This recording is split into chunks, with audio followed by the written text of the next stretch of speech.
delivered like a summary of my talk, which should have been delivered at the end of it, rather than taking away the suspense of it in the beginning itself. But that's okay. And thank you, friends, for coming on what I consider is not a great day for India, but still you all have set aside your sorrows and come for this talk. I thank you. I join in your sorrow and grief. Let's all cry together.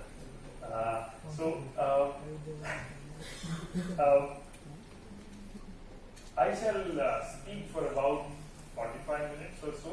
I think that would be best, rather than sort of extending it into a long sort of monologue. We could actually have more discussions, maybe about half an hour or so at the end of it.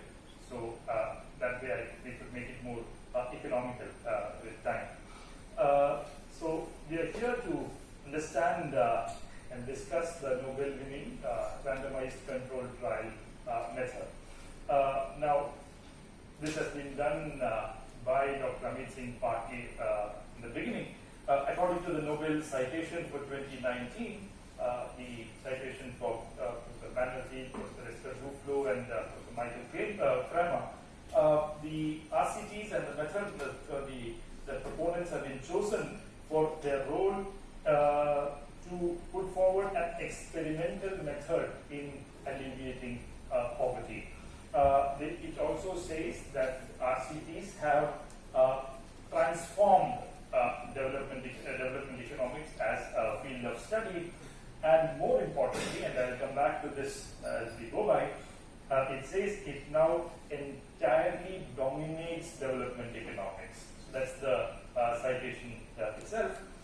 It has tried to sort of divide, according to the citation, divide or break down larger issues to smaller issues, not just smaller issues, manageable issues, smaller and manageable issues, and these smaller, more precise questions are now sought to be answered through the application of what is called as RCTs, or Randomized Controlled Trials. This is in short the citation of the Nobel Prize committee. Now, to begin, I shall sort of start with explaining what an RCT is typically, how it is formulated, how it is designed, and the different purposes to which it is put, and how inferences are drawn from this kind of method. So, typically, the randomized controlled trial involves randomly forming two groups. So, you go to a population which is, so you have a question, you want to ask the question of whether X is important in changing the behavior of a particular community or not. So you go to that community. So you have to go to that community. You cannot go to Mexico. So you have to go to that community. You have to select a larger set of people who are typically likely to be recipients of that kind of an intervention. In case of an anti-poverty program, you go to an area, you go and choose your population as if they are the poor people. Now, after that, you purely randomly choose two sets of two groups of people. The first set, let's call it the treatment group, and the second set being the control group. What the question that you are asking is very small and precise, as the Nobel Committee itself has said. The small and little question may be, it could be as trivial as the following.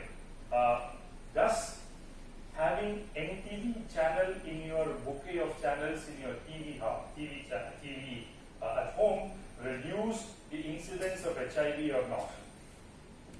This is an RCT.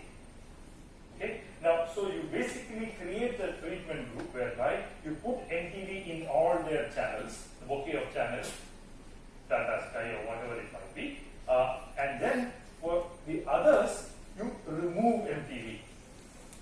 Nothing else is done by you. This is the only change that you have made between, or to differentiate between, a treatment group and a control group. The treatment is the removal or putting in of MTV.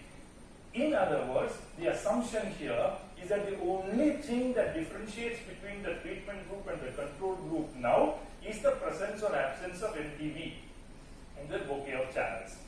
And as a result,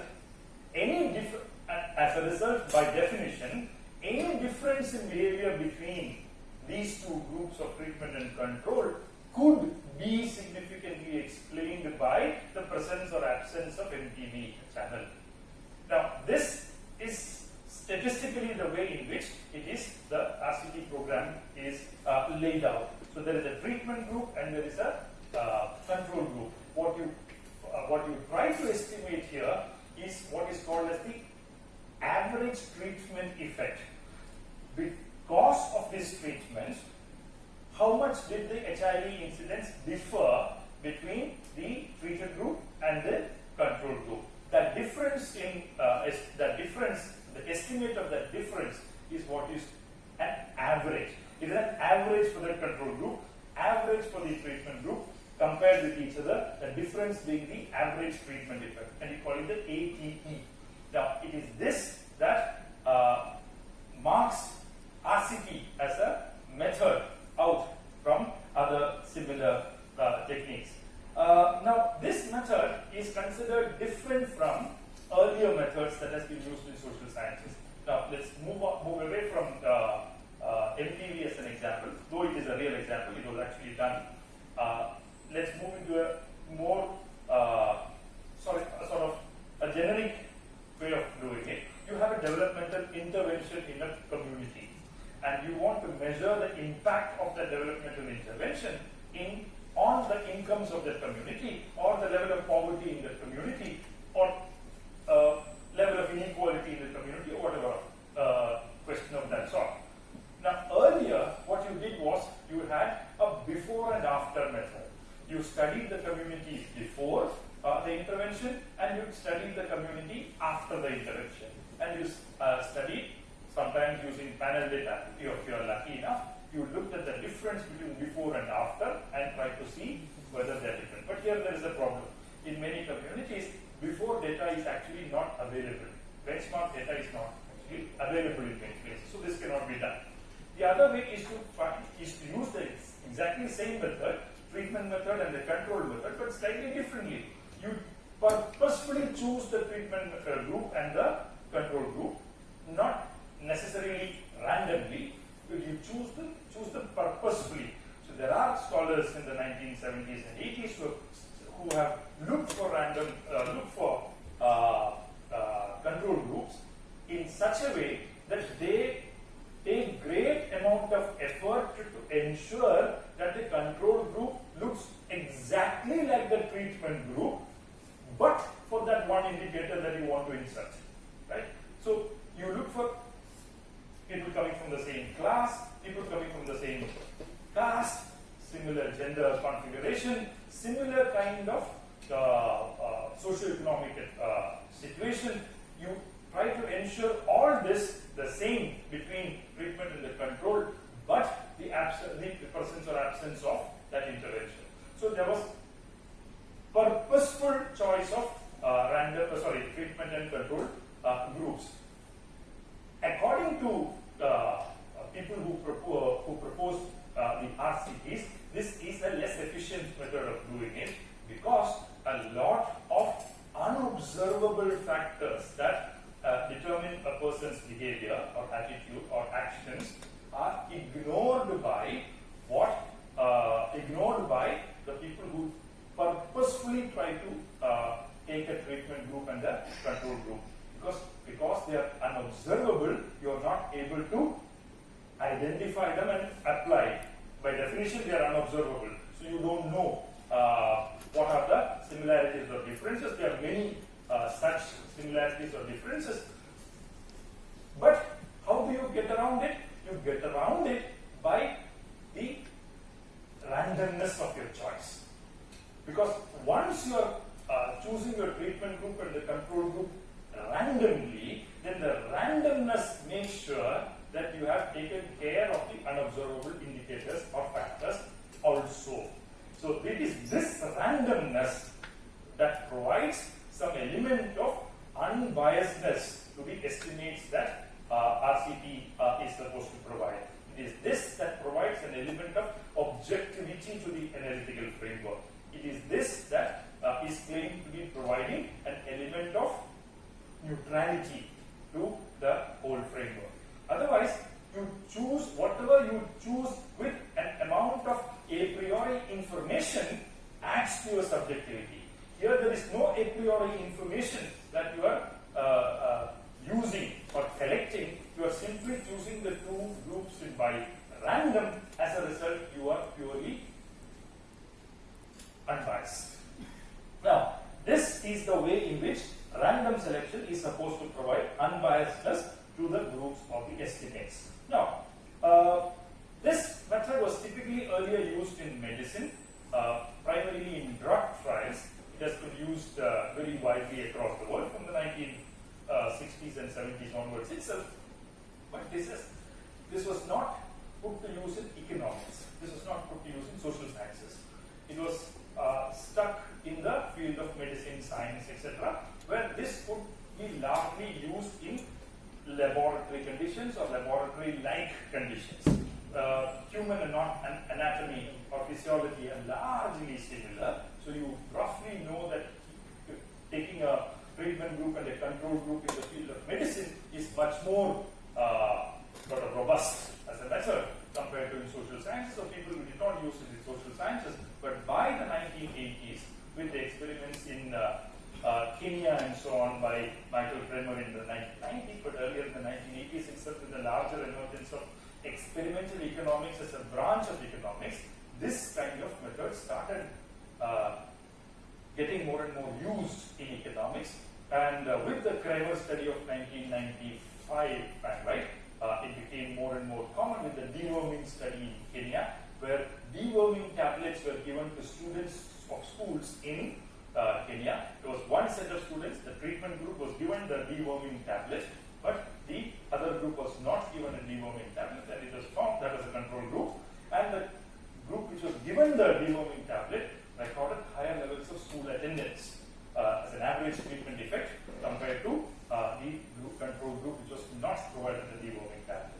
So this led them to the conclusion that the addition of the deworming tablet, which thanks to randomness you can assume is the only difference between the treatment group and the control group, is the reason for the increase in school attendance, and hence it was seen as a very positive addition to the choice of public menu of public policy choices that were available. And this led to, in 2003, the establishment of what is called as the JPAL, that is the Jameel Abdul Latif Poverty Action Lab, which was set inside the Department of Economics in the MIT, the USA, and where Banerjee and Duflo are faculty members. Also Michael Kremer, who comes from the neighboring Harvard University, as another faculty member and contributor. JPAL has till now done supposedly more than 1,000 trials of this sort. The claim is that they have, using different trials of this sort, pulled about 5 million people out of poverty, which is recorded in the Nobel citation as well. And these are the reasons why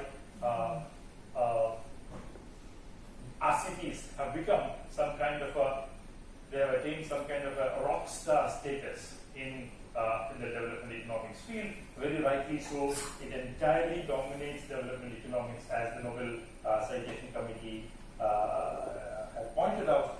It also is, by their own, JPAL's own claim, it is the gold standard in analytical economics. Right?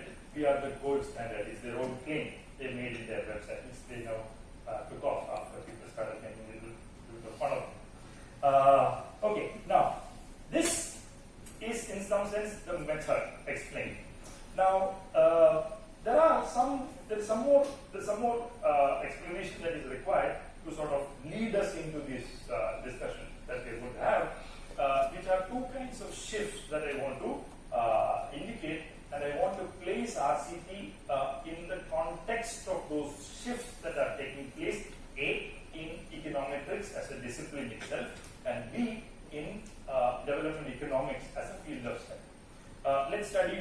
let's start with econometrics to begin with. Now, this method that is RCTs, is considered by a number of people as an improvement over traditional econometric methods. Now, those of you who have done econometrics, who have done regressions and so on to find out the impacts of independent variables on dependent variables and so on, would have encountered a certain set of problems which every practitioner of that science would typically encounter. One, everybody who will, after listening to your presentation on regressions, the first question that an examiner or the discussant will ask is, oh, what is the fit of your study? Right? So, what they will look at the R squared, they will look at the structural fit of your model, etc. The discussion will then move into, did you check for heteroscedasticity? What is heteroscedasticity? Skedasticity, it is the correlation between two independent variables. Right? Have you checked for serial correlation? What is serial correlation? Serial correlation is the correlation of a variable with its own lagged values. Right? So T is correlated with T minus 1, T minus 2, etc. So have you checked for serial correlation? Have you checked for omitted variable bias? In other words, have you omitted some variables, right, which are actually having an impact of, so if you have y regressed against x1, x2, and x3, people will ask you, oh, have you checked whether y1 is having an impact on x2, which in turn is having an impact on y, which is typically the question of omitted variables, because you do not recognize that there is an additional extraneous variable called y1, z1 or something, which is actually having an impact on one of your independent variables, say x2, and through x2 it is having an impact on y, but you have not collected any information on z1. So typically economists would say, well, then I will consider it as an instrumental variable, and I will try to go ahead. Right? So you have these tricks in econometrics to deal with all of these problems. So finally, then questions will come about, did you check for estimation bias, measurement errors, sampling errors, this, that. So are all these problems. So this over a period of time, according to some econometricians, or certainly according to the practitioners of RCT, led econometrics into some kind of a stalemate situation. Look, you basically got stuck in these regressions, in these different kinds of multivariate regressions.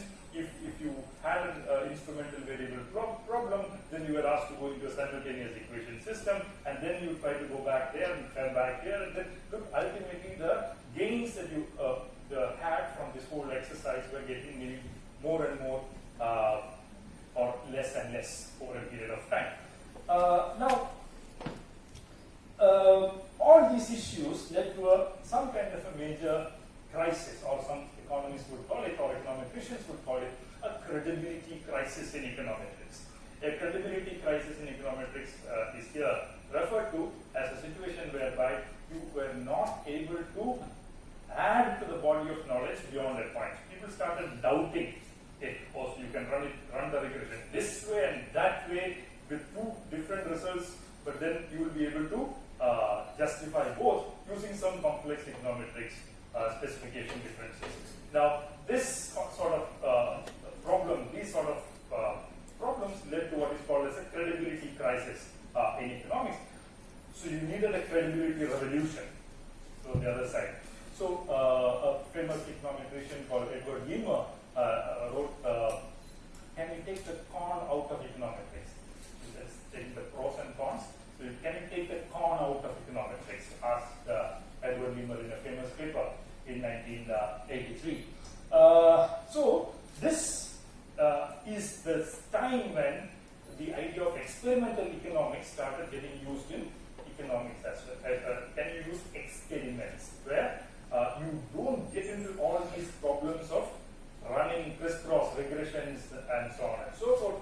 You basically are able to take two random samples with just only one difference between them, which is the treatment or lack of treatment, and then you do exactly what we said a little while back. Now, that is actually a much better way of doing analysis than causal analysis compared to the complicated sophisticated econometrics methods that we have followed over the years. So there's a famous handbook of economics where Grilkes has a paper where he says in his 1986 paper that if the data were perfect, collected from well-designed randomized experiments, there would hardly be room for a separate field called econometrics. Right? So if you had this kind of information, there was no need even for a field of study called econometrics. You wouldn't have worry about all these problems of retrospective serial correlation, omitted variables, instrumental variables, then going to simultaneous equations, all those. So it is in this context that you see a rapid growth of randomized controlled trials as part of this field called experimental economics, to see if you can improve the credibility of econometrics itself, or economics itself in some sense. Because you do not know anything about the causal pathways of any variable in the sample, there is random variation in the major variables. What you are applying at the treatment is also random in that sense. Instead of mean square errors from the earlier world, you now are worried only about the unbiasedness of estimates. The unbiasedness now can be ensured through randomization. Right? So that is the only thing that makes it possible. So the only thing that you have to do is to be random. So that's how this whole shift within the field of econometrics leads to experimental economics, RCTs, etc. But there's a larger shift happening in the subject of economics itself. When the subject of economics was being taught and researched about in the 1950s after the Second World War, the whole concern of researchers was what trajectory of development should the newly independent colonies, India, Africa, etc., they should follow in order to sort of catch up with the developed world in terms of high levels of economic growth, high levels of savings, high investment rate, higher rise in per capita income, fall in poverty, fall in inequality, with some social security schemes, etc. Now, this sort of focus that existed in development, this is what defined the sphere of development economics per se in the 1950s as a subfield of economics itself. So basically, you ask these questions, for example, why are some countries rich and other countries poor?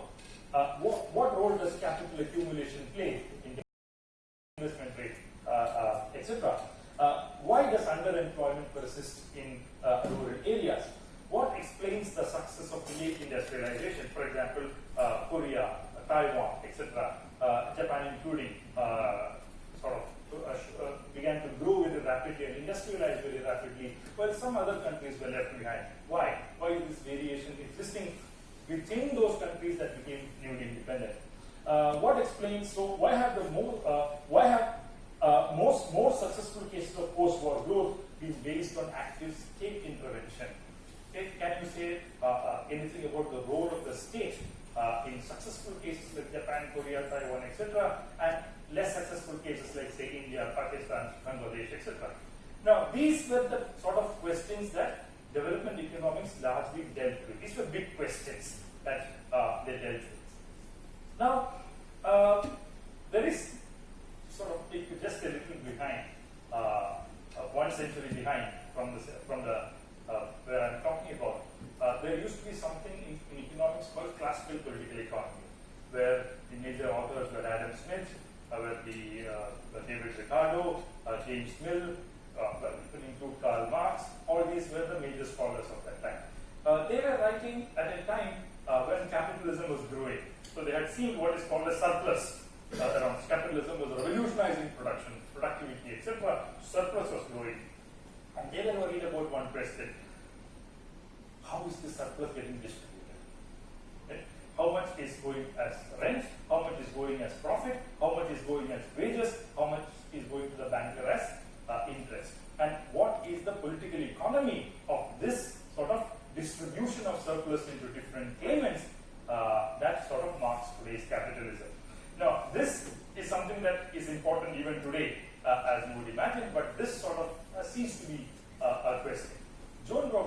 who was a very important heterodox economist of the 1960s, were explaining this process, says, okay, look, Smith, Ricardo, Marx, and all asked these questions, but by the 1870s onwards, there was a new branch of economics which was growing, which we call in economics as the marginalist economics. We call it the marginal revolution also sometimes. Now, these people, Joel Robinson Lamons, came, they did not question these people as to the questions that they were asking. That is, they did not ask Marx or they did not ask Ricardo or others who were, not Ricardo who we tried before, but say Marx, why are you asking this question? Is not your question wrong? Should you not ask this question differently? They did not do that, but they did not engage with this category at all. Instead, they went ahead and had a separate track of their own field, and then they simply changed the question according to Joel Robinson. Okay, so this changing of question is what Joel Robinson calls as the marginalist revolution in economics. They did not prove that the existing questions being asked were wrong. Instead, they asked a set of few new questions and just took over the area. Right? What were the new questions? Joel Robinson says, why does an egg cost more than a cup of tea? Right? Economists will understand what I'm saying. So this question became more important than why is capitalism leading to more and more inequality? Why does the price of an egg differ from the cost of the price of a tea? Now you go to the scarcity, you go to demand, supply, fix an equilibrium price, and there you are. Right? Thus, this whole marginalist revolution was based on a changing of question. Exactly a similar changing of questions happens in this period that follows the 1950s, where with this kind of Keynesian period where state was considered important and so on, sort of slowly began to recede by the 1970s, what you had is the new counter-revolution. In economics, we call it the new classical counter-revolution of the 1970s, where you have globalization, etc. coming in, marketized policies coming in a big way, and so on. Here, there were a few things that economics had to do differently. Right? Economics now could no more in the 1970s proceed as if markets were perfect. Right? Because that was possible 1 century back. When Alfred Marx was writing in the 1920s, it was possible to claim, oh, markets are perfect, there is free entry and exit, everybody is an equal player, no player is a price maker, everybody is a price taker, and blah, blah, blah, all the textbook stuff. Right? This was possible, but no more, it was clear to people that markets were actually imperfect. So you cannot go on with this sort of story that markets are perfect and hence let's do this. There was much more appreciation of the fact that markets were imperfect. Markets were not going to clear the demand and supply and so on. There was not going to be an equilibrium price on a platter for you. So there was more and more appreciation that you need to assume that markets are imperfect. Right? And as a result, you have new and new areas of economics coming in. For example, institutional economics. Institutional economics said that, look, we have ignored institutions in the past. The point is right. You have ignored institutions in the past, but you brought in institutions. What did you do? You did not bring in institutions in their qualitative importance. What you did was you brought in institutions as a budget constraint into your utility maximizing function. Right? So it just became a constraint on your maximization function, in which economics is very good at. Right? You either maximize your utility or maximize the profit of your firm and so on. Institutions do not change the nature of your utility function or profit function. Institutions are brought in and created as constraints. So economics does not move away from its basic tenets. For example, you take a representative agent from the economy, you formulate a utility function for that person, and then you, using basic calculus techniques, maximize the function, first order, second order, etc. Now, this was the problem with economics, but economics never let it go. You said physics was getting more important in economics. The physics what? This whole idea of maximization was brought in a physicsized economics world, right? So this, instead of moving away from this sort of concept, what economists did was they pretended to bring in institutions from outside, but maintained the utility maximization framework of an earlier past. In other words, philosophically, they never deviated from the assumption of methodological individualism in economics. That's one. Then came behavioral economics. Right? Behavioral economics meant that the vast possibilities existed in economics. For example, new subjects like what you had thought as neglected earlier, what sociologists had put forward, what cultural studies had put forward, etc., could now be brought into economics. They can now be co-opted into economics, but without disturbing your basic utility maximization framework. Right? Just as we brought in institutions. So now economics could boast that, look, you cannot claim anymore. Sorry. Now economists can claim that or boast that, look, we have brought in all these non-economic factors also into account.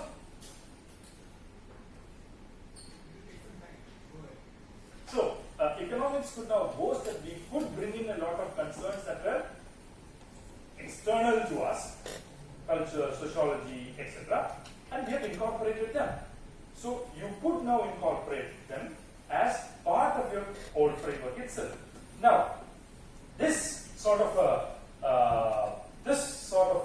situation typically meant that if you brought in behavioral economics here, suppose how to change somebody's behavior became a very important question in economics. But behavior towards what? Behavior towards what? In 2015, the Nobel Prize went to Richard Thaler, who wrote a book called Nudge. Right? Nudge means what? A little push. Right? A little push means what? A little push towards what? You want to change the behavior of a person towards what? You want to change the behavior of that person towards better compliance with what you have already laid out as a methodological framework, which is utility maximization.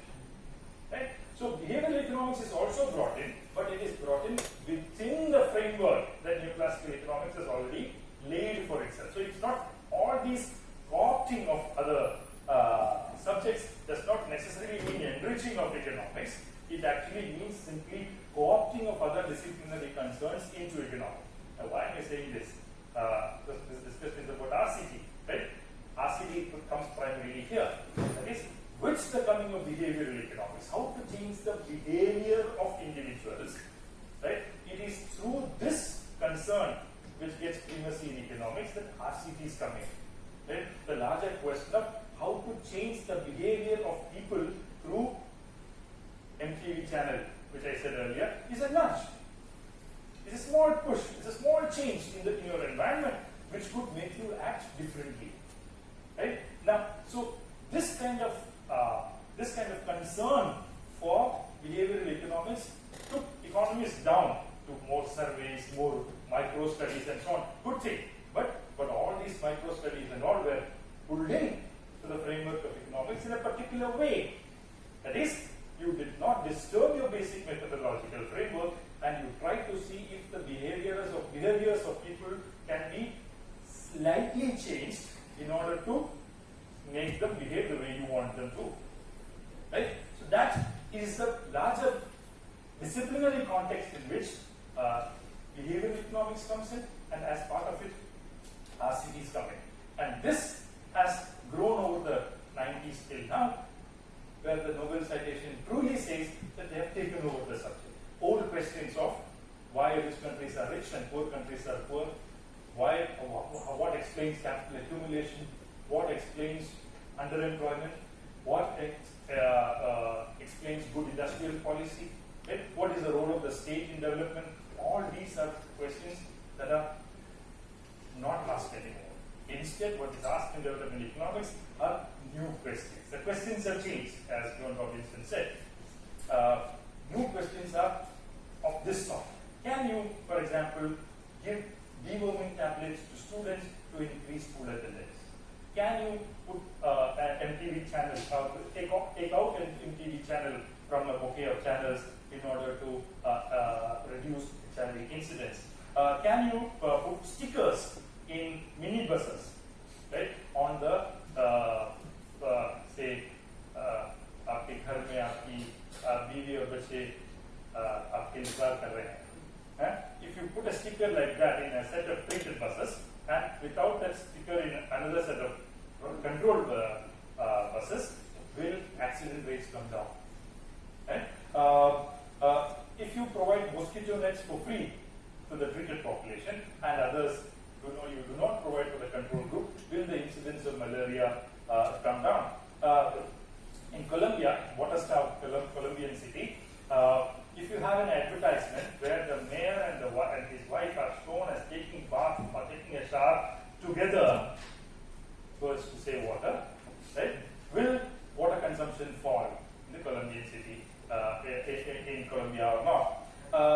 If you have open tea stations where you are supposed to put a coin and take a cup of tea, but then there is no check there, if you actually draw the picture of a huge watchful eye, surveillance mentioned, but not a CCTV camera, but just a picture of an eye, which you would just look at before taking tea, will there be a nudge in your behavior, and you will actually put money there and take the tea rather than just taking a tea and free riding, right? So these questions have now taken over development economics, right? It's not the old question. So that's how I want to lay out the emergence of RCTs, and we're taking over the subject of development economics in a slightly historical sense. Now, I want to come now to the major issues that I see in this. I will come to the sort of the larger questions, sort of more political economic questions towards the end, but let me sort of begin with certain primary issues that I find in this. And I basically think that this is an unscientific concept. I primarily think this is an ahistorical concept, and I primarily think this is an unreasonable concept. There's no reason in this, right? But I would come to that in a few steps. I think I have about 15-20 minutes more. First question is, I take the premise of the claim itself. That is the assumption of randomness. That is the key to many of the questions that it asks. Now, by being random, are you being objective? By being random, are you able to generate unbiased estimates? Is the first question that we need to ask. So that's a premise in the whole debate. Now, economics, of course, has a larger history of debates on this matter. What constitutes objective and what constitutes subjective? One of the famous political economists, Maurice Daw, a teacher of Amartya in Cambridge, Maurice Daw was famous in saying that, look, don't have this sort of, before that Joseph Schumpeter also had the same view, don't be under the view that you are a neutral researcher. Right? Before every researcher starts on his research or her research, there is certain amount of prior information that the individual has accumulated. Right? And what is the primary? It is partly through reading, partly through friends, partly through his or her class position, social location. Depending on all these, you have accumulated a certain view of matters. Right? Whether you like it or not, you have that view. And that view, Schumpeter called it the pre-scientific act. Right? When 10 of you start thinking of a proposal to study, say, corporate social responsibility, the 10 of you have different starting points as to study or what is CSR, how you should study it, and so on.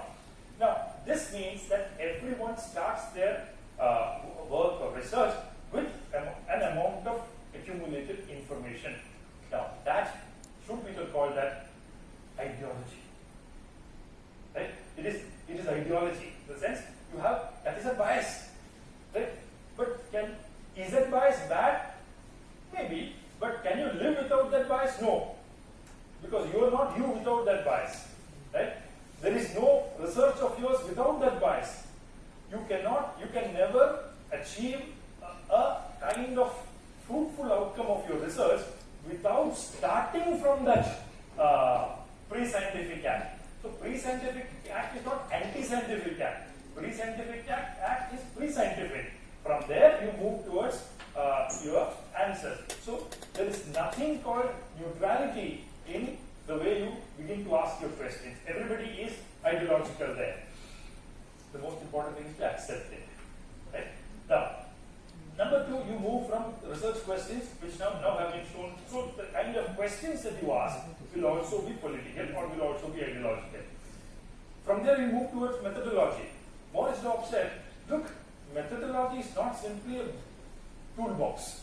Okay? Oh, wait, today I will take the correlation out of it and run it. Tomorrow I'll take the regression out of it and run it.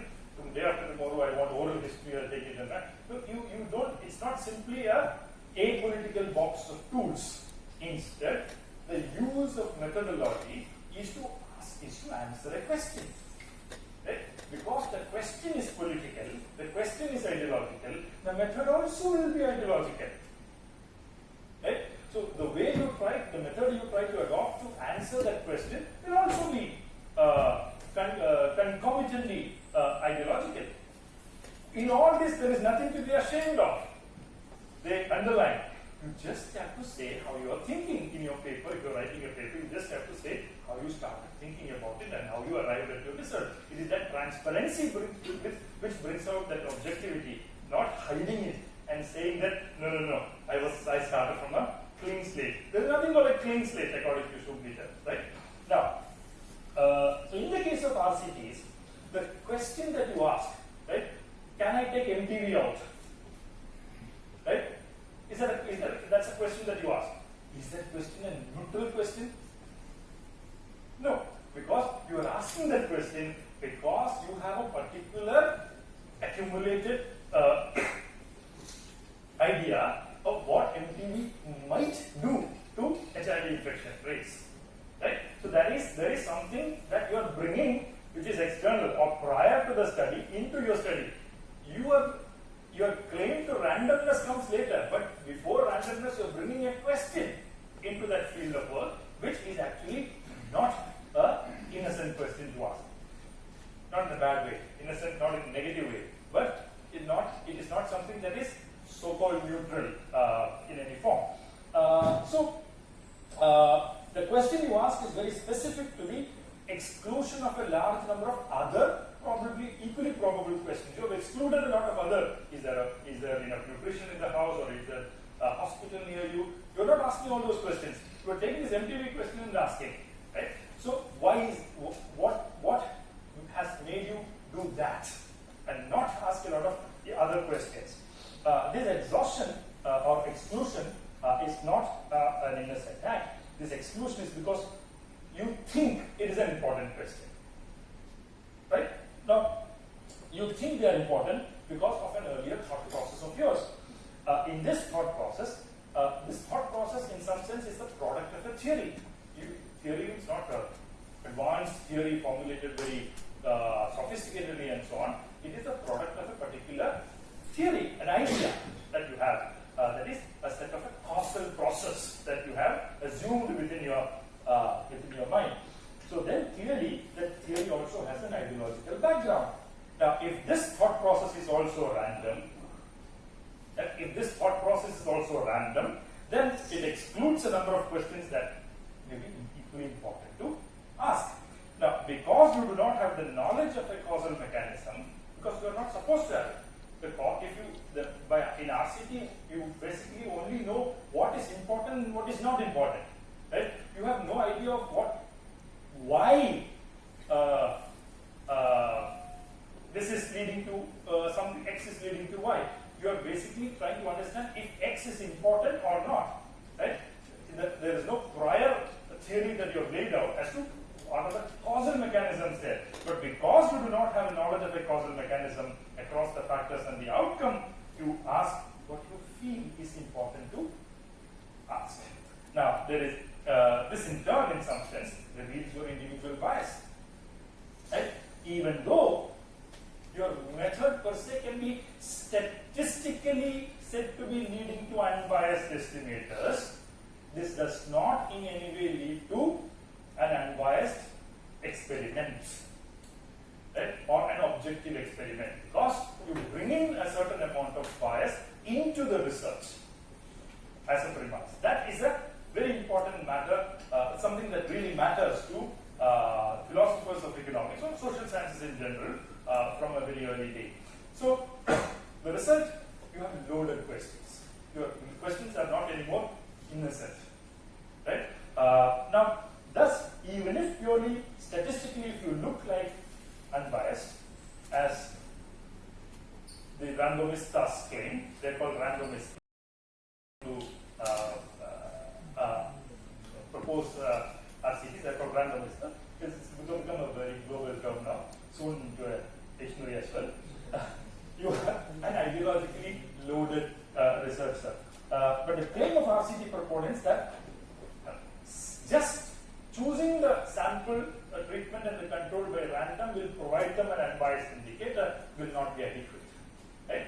Now, this creates a question of internal validity for the model itself.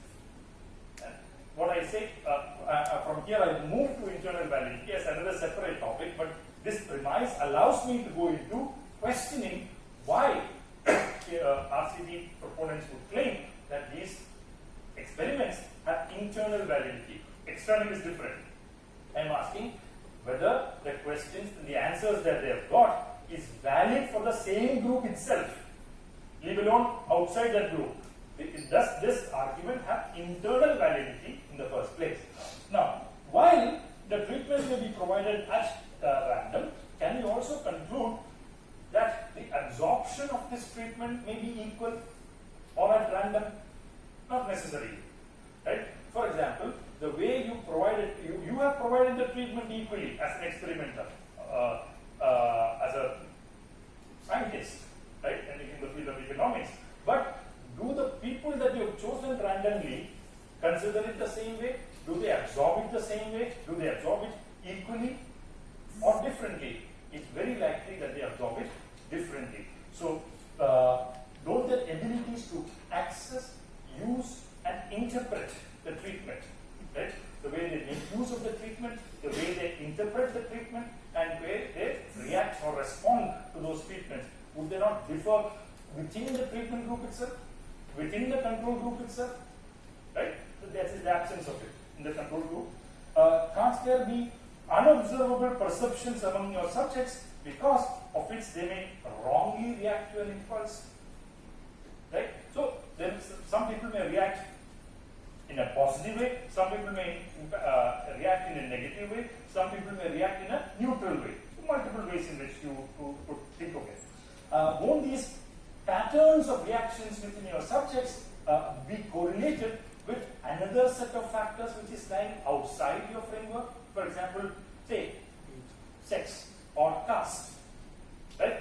Won't they be factors which are outside your treatment? You're not, while randomly choosing the set, you have not stratified them according to sex or stratified the sample according to caste or anything. It's just a pure sample, purely random sample. Now, but within this are people from different backgrounds, and they use, interpret, respond to these treatments not in any random form, but in very clearly laid out forms which follow social norms, which follow cultural norms, etc., etc. Now, this primarily means that there's one experiment where people who were just, so they went to a bank and asked those people, they have credit scores in the bank. You understand what is a credit score, right? Whether you're credit worthy or not. So you take the bank's credit worthiness line, above which you're credit worthy, below which you are not credit worthy. You take a small band of people from below the credit worthy line, right? That is who are not otherwise creditworthy to the bank, but just at the line, and then you offer them the loan at a lower percentage of interest. That's an experiment. I mean, I'm not inventing it, it's actually been done, right? Would their investment decisions be different compared to others below the line itself who did not get it? The control group, right? Now the question that a lot of people have asked is, no, look, you offered an incentive like this. Would everyone in that band react similarly? Some people may think, let's think of very simple issues. Some people may think, I'm below that line. Why is he giving me this loan? There must be a fine. Right? And hence, there's some trap. So I should behave differently. Right? So it's not a natural reaction that people have to that kind of a nudge, that kind of a treatment, but people may react differently based on how they perceive this kind of experiment that is being done on them. Some react suspiciously, some react eagerly, some react indifferently. But what you do is, what you measure is only one average treatment effect from the whole treatment group, one average treatment effect from the control group, and you look at the difference, which is the average treatment effect between the two. There are some others who argue that no. I can try to find out those who actually react positively to this, not suspiciously and all that. I can create different local populations within the treatment group, and I can actually create what is called as a local average treatment effect, which is called LATE, not ATE, but LATE. Edward Kremer makes fun of it by saying, this is like saying that, it is like a advocate saying that in my younger days, I lost a lot of cases that I should have won, and when I grew older, I began to win a lot of cases that I should have lost, okay? And hence on an average, justice has been done. No, it's as good as putting out a justification of this sort. Right? Now, this is not justice being done. Right? This is just an average. This is a statistical construct, nothing else. Now, this has been called by other critics as what is called as Fox randomization, FAUX, right? You can call it FAW if you want, but the idea is it is an imitation. It is not actually randomization, but it is, you think it is randomization, but it is not randomization. Where human agency has interfered varyingly to provide you with a very complex answer. But you are not worried about the complexity of that answer, you just want an average treatment effect. Right? Now, okay, now others may say, okay, then if the response to the treatment is different across tasks, let me just create a stratification within this treatment group. Right? But then that is where a good RCT fellow will never say it, because the moment you say it, you have accepted knowledge of the prior. Right? A good randomist will know that the sample has to be absolutely random, not with any prior information in hand as to what that sample actually looks like. That is, then it's not random anymore. You can have your own interferences into it. That's one way in which internal validity gets affected. Right? There's another one, which is famously called as the Hawthorne effect. Hawthorne, Hawthorne effect. Hawthorne effect is famously, beginning from an experiment they did in a Hawthorne factory in Chicago very early, where the guy who you are doing your experiment on is very well aware that you are watching him. Right? And because he or she knows that you are watching him or her, they want to act more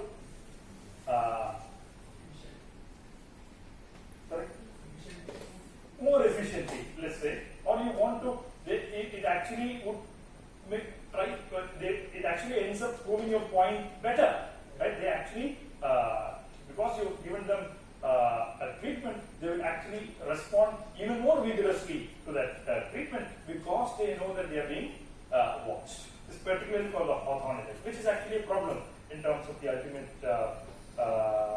estimate that you get. Corruption. Corruption is very important in RCT stories. You have no idea about the extent of corruption. Here, some of the inside stories. Some students come and tell me. Now, this primarily means that the researchers do not do this. They primarily give it to an NGO, right? And the NGO gives it to somebody else to do the survey. So there are different stakeholders in this process. The researcher who wants to show that he has used the method well and he wants to publish a good paper out of it. The NGO who wants to get the treatment made eligible in a larger government program or something, so they have a different objective there. So different people have different, some like the questions, some like the method, some like the treatment, right? Different people come into this with different vested interests, and hence all of it end up contaminating the whole experiment itself.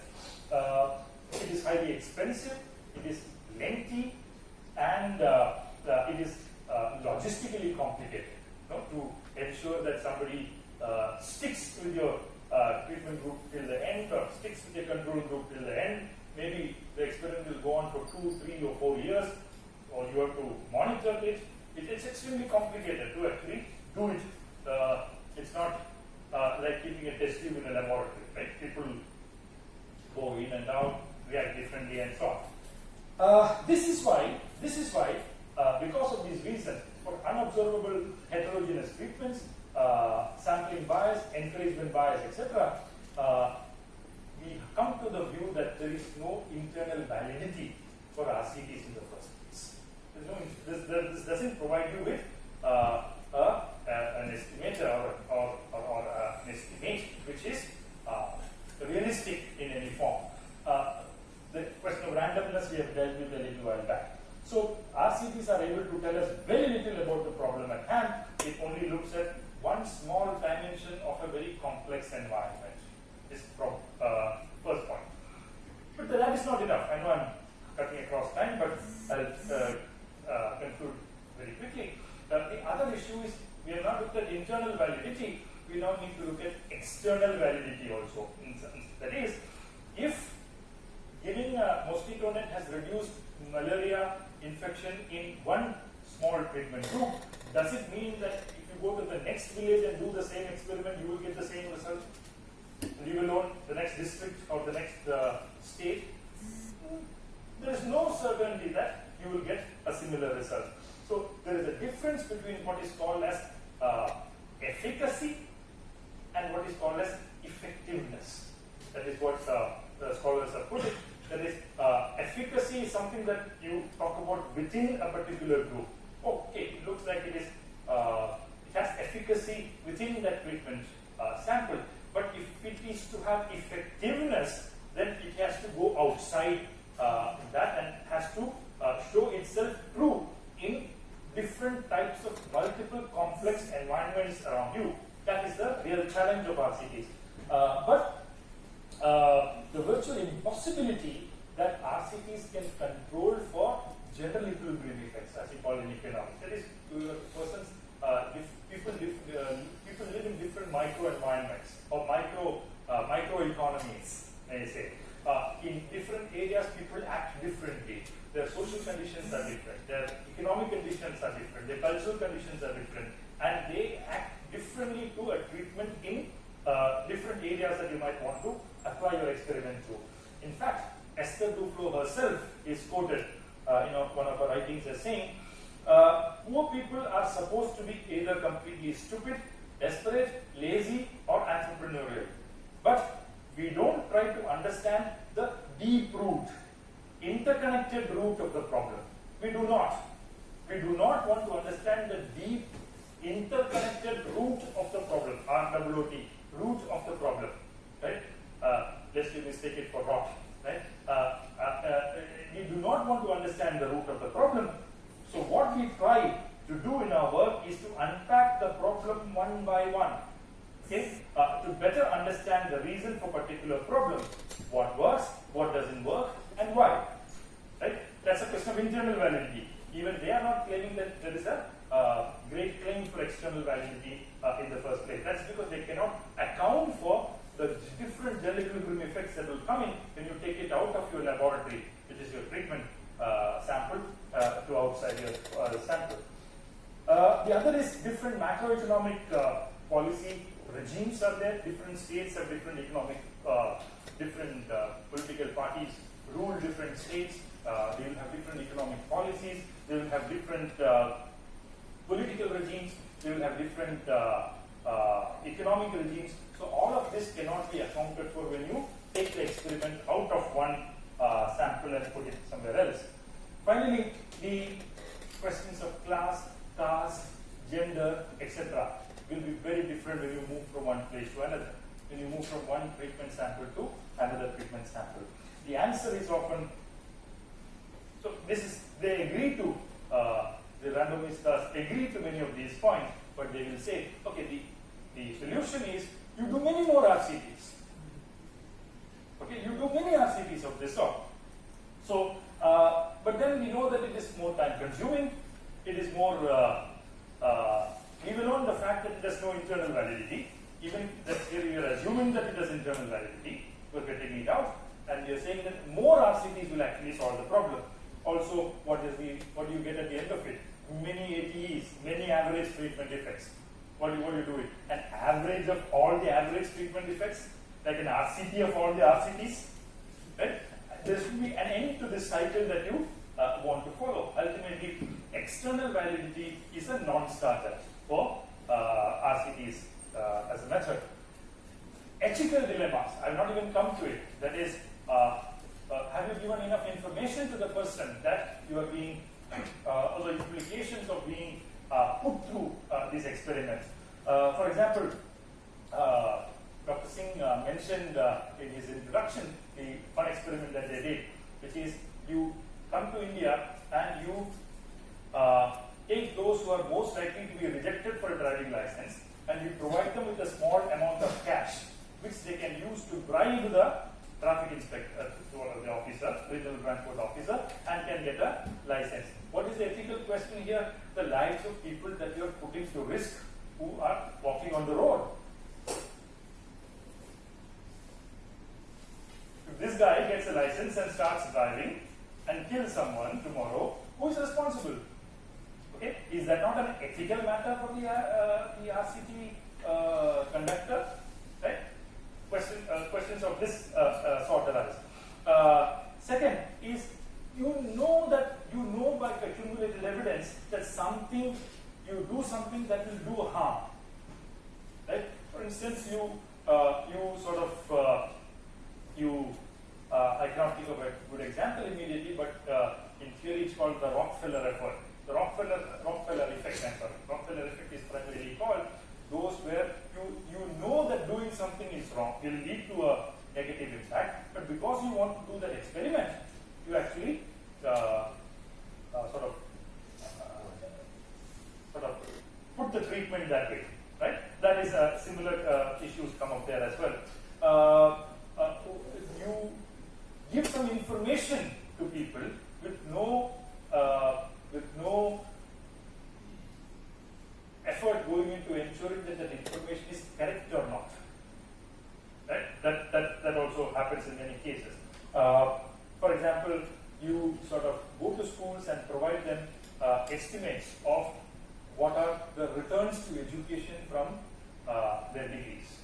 Right? You provide them with numbers. That is, if you have invested 100 rupees in your education, if you complete this degree, you will have a returns to education of 1.1 or 1.2. You sort of give numbers like that and see how they respond in the next exam. In the next, how do they put in enough effort to study after that? Okay? Now, this 1.1 or 1.2 is a number that you have estimated through some other study, right? And it's not clear whether that number is accurate or not. What you're giving the people is correct or not. Earlier I mentioned the question of giving credit to those who are just below the creditworthy line. Assuming that was actually a correct line of creditworthiness, are you not pushing people to more debt by giving them more credit? Because you know that they cannot repay. They're not creditworthy, but you're still pushing credit into them. Will they repay? If they're not, Will you be responsible for repaying that amount? So this sort, in medical, there are things where you give a medicine to somebody and don't give it to somebody. So what if somebody requires that medicine thanks to an illness which comes in the middle of that experiment? Are you still supposed to continue not having that medicine because you are in the control group? Or are you supposed to take that medicine only after the experiment is over? Right? Education, you provide some people 3 teachers and some people 2 teachers and see whether attainments are different. Is this not going against the primary concept of human rights, where everybody is supposed to get equal public goods from the government? Right? Now, these sort of ethical questions arise a lot during in the RCTs, and these are also something that are usually not looked at very seriously. Finally, and I end with here, what they don't look at is larger questions. Right? I began by saying that development economics was constructed in a particular way in the post-war period. Why rich countries are rich and poor countries are poor? Why is so much of underemployment there? What is a good industrial policy? What is the role of state in economic policy? These were the questions that development economics was concerned with in the post-war era. The Nobel citation itself says now RCTs entirely dominate development economics. Right? I am not saying it. The citation says this. Right? That means what has happened to these larger questions that we were asking? It means they have gone out of the window. They have not become concerns of development economics. Right?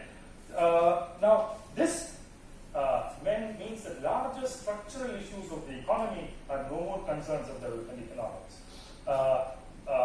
At the same time, you also know that countries like China, South Korea, and all have attained both economic growth and human development achievements without any RCTs. Right? So, what do you have to learn from them? Right? Such kinds of pathways of learning or attaining knowledge are completely ruled out in this whole RCT-centered way of looking at things. Ahistorical, completely ahistorical. You know, there is no knowledge that is not built on previous knowledge. If there is any knowledge that does not stand on earlier knowledge, there is a problem with that knowledge. Right? Now here, because of your eagerness to show that you are objective, unbiased, and so on, you actually deny all earlier forms of knowledge that exist on a particular developmental policy or trajectory, and you just take that one small question and then you try to put it to the treatment and control groups. That completely distorts a very objective way of undertaking development research itself. So the kind of questions that they ask are also extremely problematic. There are no questions that are asked which sort of question the superiority of a free market regime. Okay, let me put it that way. Okay, the nature of the regime that we follow is not at all questioned in these. If you look at the questions, you will understand that they are either trivial questions that make no sense, right, or they are very problematic questions in terms of how it will lead social policy to. Right? So these are extremely problematic ways in which RCTs are generally constructed, completely unquestioning of market as an institution and neoliberalism as a policy regime. So I think that, in my view, RCTs are an unscientific, ahistorical, and unreasonable methodology to have in development economics. It is deeply problematic in an ethical sense as well. Nobel Prize is not necessarily known for its progressive character. Progressive economists have hardly been given Nobel Prize. You have one black economist called Lewis who was once given Nobel Prize. Then right up to here you have Joseph Stiglitz. Stiglitz was given the Nobel Prize much before he turned nuisance for market fundamentalists. Then you have a few people of that sort, but the rest have all gone to completely irrational sort of practitioners of irrational exuberance, may I say. In 1997, the Nobel was given to two gamblers, right, who actually showed a particular market model of stock market financial model to be working in economic systems, but then using that model, they invested all of their money into a particular firm, and that firm itself collapsed 2 years later. So Nobel Prize has been given to such people. So it's not the case that Nobel Prize is usually given to very progressive people. So it's not that great hopes from Nobel Prize in itself. But given that it has generated so much of celebration and euphoria in the press, partly also because Abhijit Banerjee is an Indian, it needs for us to come ahead and point out that the emperor is naked. Thank you.